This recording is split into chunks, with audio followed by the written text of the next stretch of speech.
What is your ick about me?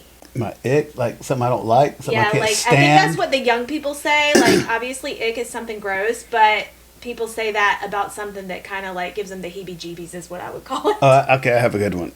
Okay, and I have several for you. How many do we I thought I had one for you. After 27 years of marriage, almost 28, we've learned to laugh our way through the tough times. we've often been asked, what's the secret to the bond that we share? And it's easy. We're best friends.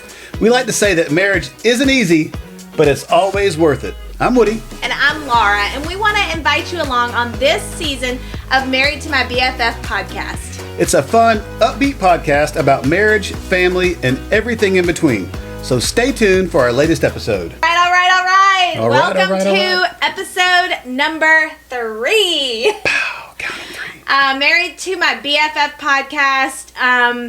And let's see, last week we talked about Woody's upcoming, well, it's current. His current show, Extracted, that he's in on Fox. Woohoo! And so we want to shift gears this week and talk about something a little closer to home. I said Rosie. Oh. Rosie is our older dog that passed away a few months ago. And yeah, when we sometimes call Daisy Rosie. But this is Daisy. If you're not watching this, because I think probably 75% of our listeners are probably listening and not viewing, Daisy thinks that she is part of the podcast, and she sits in one of our laps the entire time. So here she is, and she got her hair done today. So she's got little pigtails and pink bows. She went to the barber. She went to the beautician. To the beauty shop.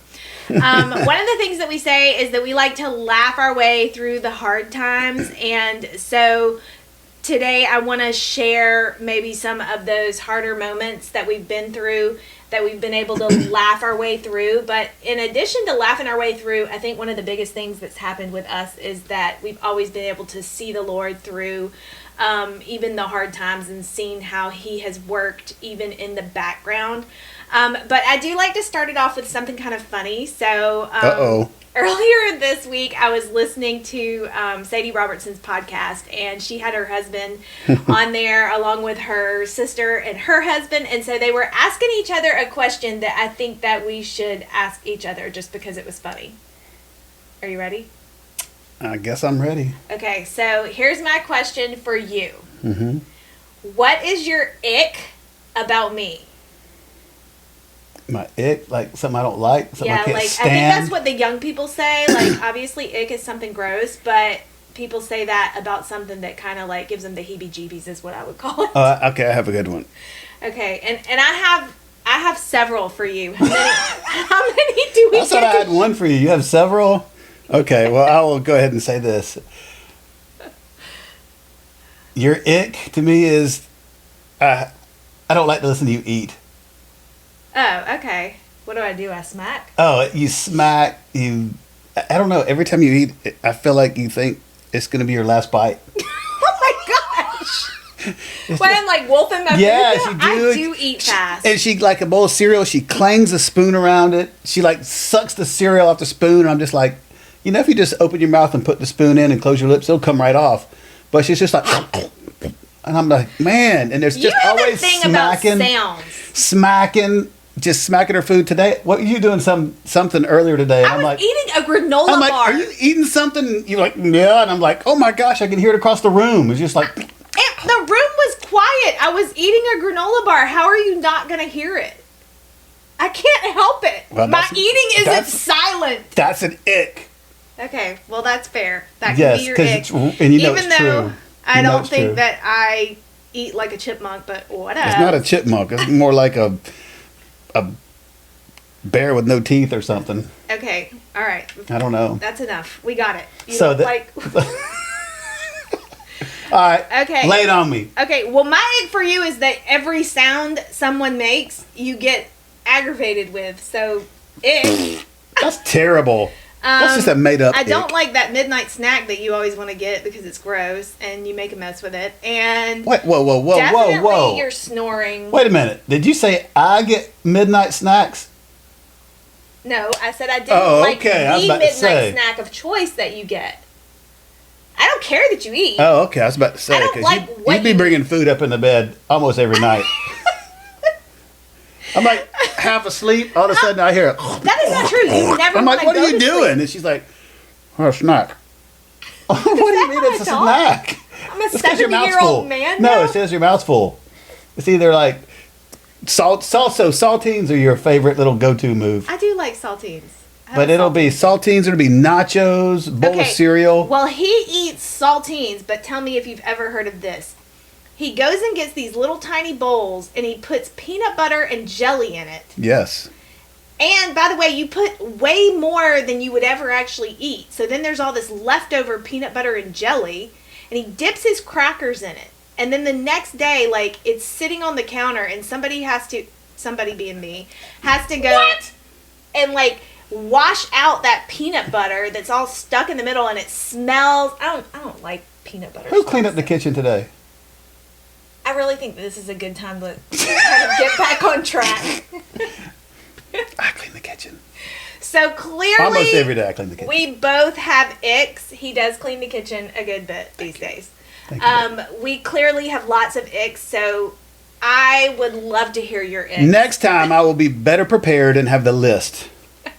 The ick list. A list of The icks. icky list. Okay. Bring it next time, What's episode your 4. ick list? We want to know. Bring it. Your ick list about your spouse. Okay. All right. So moving right along, talking about times in our life that, maybe we weren't so prepared for, that have been a struggle. The first thing that comes to my mind about us most recently, because there's been a lot of years here, so I'm sure there were a lot of struggles, but the thing that comes top of mind is when you got hurt at work.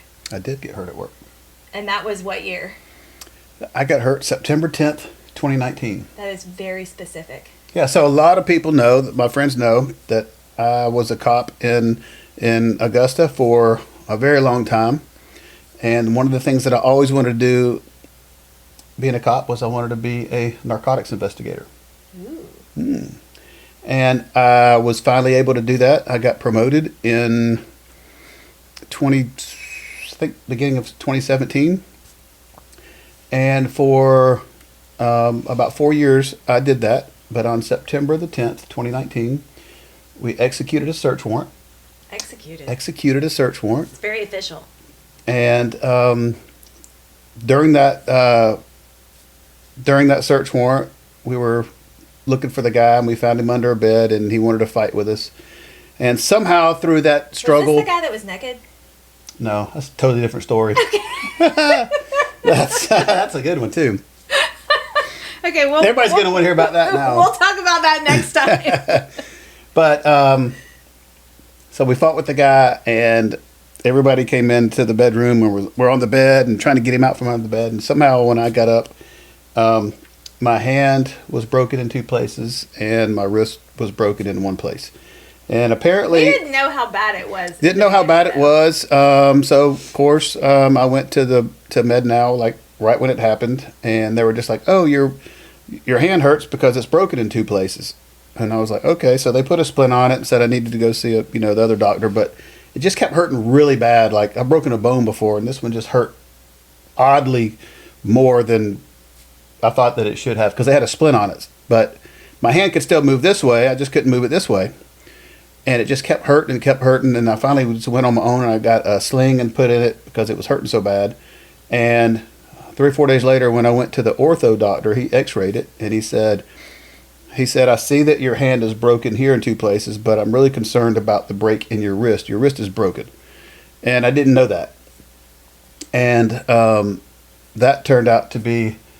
quite the long process. Pretty devastating of an injury. Way more involved than I thought. After going to that doctor for about, 4 months or so, I kept having cast, and it just was getting worse. And he finally said he had to refer me to a specialist. And I went to that doctor. Hand specialist. He was already seeing like a bone specialist, but then he wanted to refer him to like a hand specialist. So I went to the new doctor, and I saw him through treatment, different kind of things, and I just kept saying, something's not right. They kept saying, your hand is healed, and I'm like, it's not. I can't bend it. It doesn't work right. Something's not I don't have range of motion in it. It just hurts really bad. I can feel things grinding. Now, where was this? Were you still working? So that was in September of 19. And after about, I think probably around Christmas or so, I just realized like my wrist is getting worse. It's not getting better. It hurts so bad. Doctors aren't saying there's nothing they can. And you had not been released back to regular duty. I didn't get released back to regular duty because I kept having cast on, and I was like, man, it's been months, and I'm still wearing a cast and this brace, and it was like the doctors knew there was something wrong, but they couldn't. He should have had surgery right away. Looking at X-rays and stuff, they were like, everything looks like it's healed, but I'm like, well, how come my wrist won't bend? So, long story short, for about 2 more months, I battled because I'm like, I can't even arrest anybody. If I'm trying to put handcuffs on somebody and they flip and turn and it bends my wrist back, my wrist's going to snap. I know it. And I really it was a mental battle. And this was before COVID. Like it was before 2020. Right before COVID started. COVID happened. And I finally just said, I've got to get better. I can't stay on, light duty forever. And, I've done everything I want to do at the sheriff's department. This is what I wanted to do. I've been doing it, for almost 5 years. You've definitely done everything I wanted you to do at the sheriff's And but that's another whole story. Story. I said, this is it. I'm going to leave the sheriff's department. We talked about it and prayed about it and said, this is the time.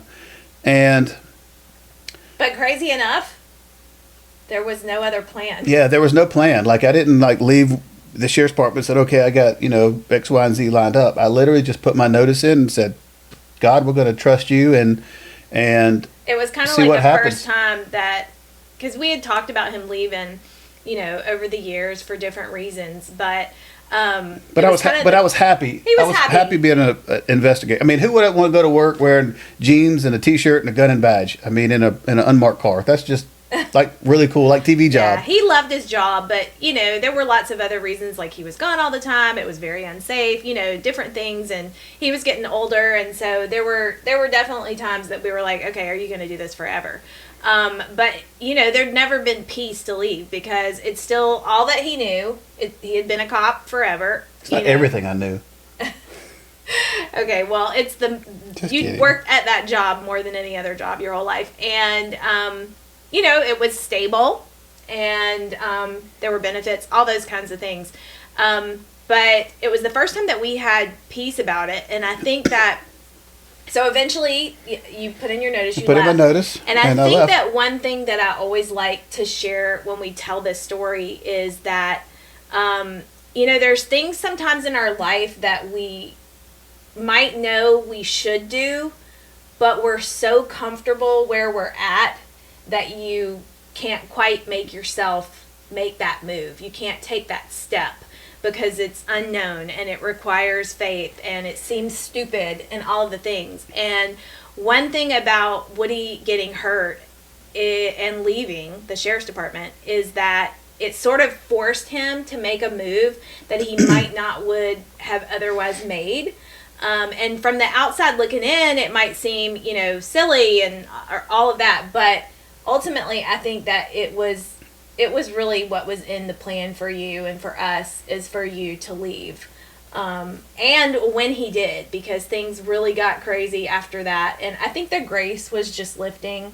But, of course, with everything going on with your hand, I mean, it would not have been safe for you to be a cop. Right. And I don't know, even to this day, if you could do that on a daily basis. I mean, I'm sure if you had to shoot a gun, you could, but I don't know if you could. Oh, if I got to shoot, I'll shoot. But, I don't know if you could physically, stand to do some of those things all the time anymore, just because of your injury. Just got to make it work. Yeah. So. But anyway, I did, after about 3 years, my doctor finally said, yeah, your wrist isn't going to get fixed. And you actually got a really bad diagnosis. I did. I got a bad diagnosis from the first doctor who said that it was like a deathly diagnosis. But he said basically your injury is bad and it's spreading to the nerves, and eventually it could have to cause you to have your hand amputated. Yeah, and your whole My- side of your body be yeah, affected. it was- He diagnosed him with basically a nerve disease that was like irreparable. Is that a word? You just made it one. Irreparable. Okay, it was It not couldn't be going to get repaired. better. And, you know, of course we're like, this is terrible. And to this day, like, I don't know if that doctor gave you the wrong diagnosis or if you just truly, we were walking in just the power of God and you were healed. I really don't know. I like to think that, you know, God healed you, but you ended up going to a different Went doctor. to a different doctor, and that doctor said, you got to have surgery to fix it. So they did. They went in, they did surgery here. Basically, my ulna here was basically rubbing against the bones in my hand so it wouldn't move. And so what they did was they came in and they cut me here about Everybody that far. can't see you. Well, they cut about on my ulna about 6 or 7 inches, and they got a saw and they cut it in half. And they made it shorter, a little bit shorter, and then they put a metal plate on it and put 7 pins in, or 7 screws, and basically provide a little room in between that bone and my hand so that my hand can work now. It's not perfect, but it's way better than it was. Can So you go through a metal detector? yeah, It doesn't go off? Mm-mm. I couldn't remember. I asked one time when I was flying, when I had to go through the little thing, I was like, "Hey, dude, could I see that in the thing?" And he wouldn't show it to me. It was top secret. Yeah. So, but when he left the sheriff's department, God did open the door for another job that he had for not too long, but it was definitely, you know, an opportunity and just came out of the blue, out of nowhere, and ended up being a blessing for a season. And so, you know, we knew that God had made a way. And anytime that you see that happen in your life, it's so important not to forget it because, you know, when you go through the next struggle, because there will almost always be a next struggle, you know, it's important to go back and remind yourself, okay, he did it then, he'll do it again. And so I try not to forget those times and to talk about them because we do have to remind ourselves that, you know, he made a way where there seemed to be no way that time, and we know that he'll do it again. And, you know, that's just something that whether you're married, not, whoever you are, that's a life lesson that anybody can take to heart, is that God will always make a way where there seems to be no way. And, you know, sometimes when we need to make a move, he will almost push you, so to speak, into Or break your hand. To get you into the place that you need to be. And you know, we've found ourselves in those uncertain places a lot of times over the years because life is just And it's not always a big challenge. Sometimes they're really small. Sure. But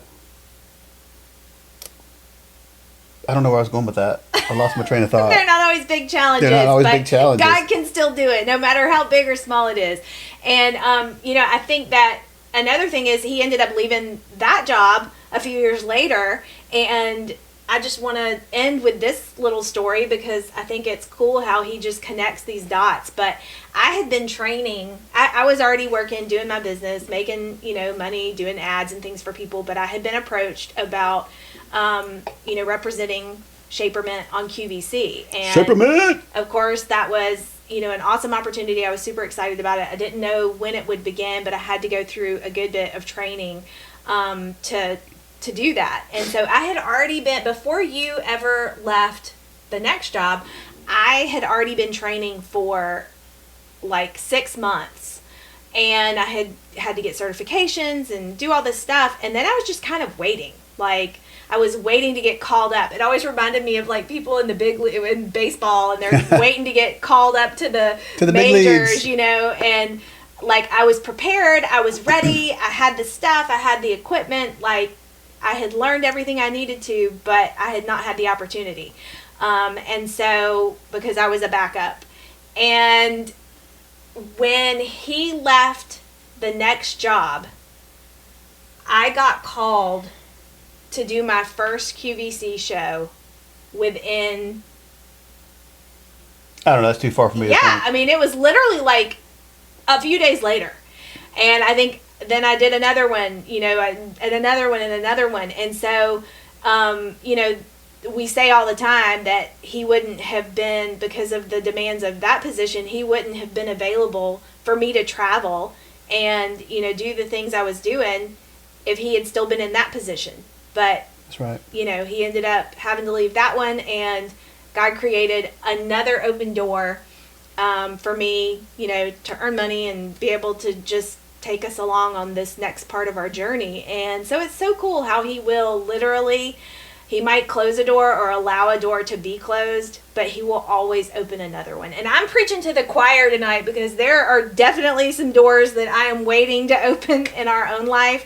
And so I hope that encourages you just to know that if there's something you're struggling with or dealing with, if you're in a position right now that is about to end and you don't know what the future holds, just know that he has another door. And sometimes it takes us taking that initial step.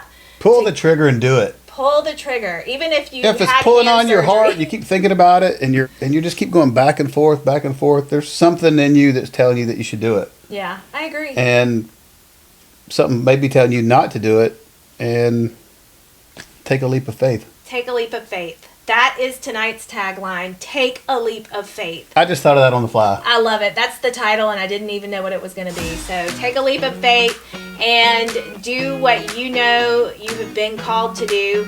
Thank you so much for listening to our third episode of Married to My BFF podcast. Please leave us a review if you can, wherever you're listening to this. And don't forget that the video version is always available on YouTube. Stay tuned for next time. Episode 4 coming soon.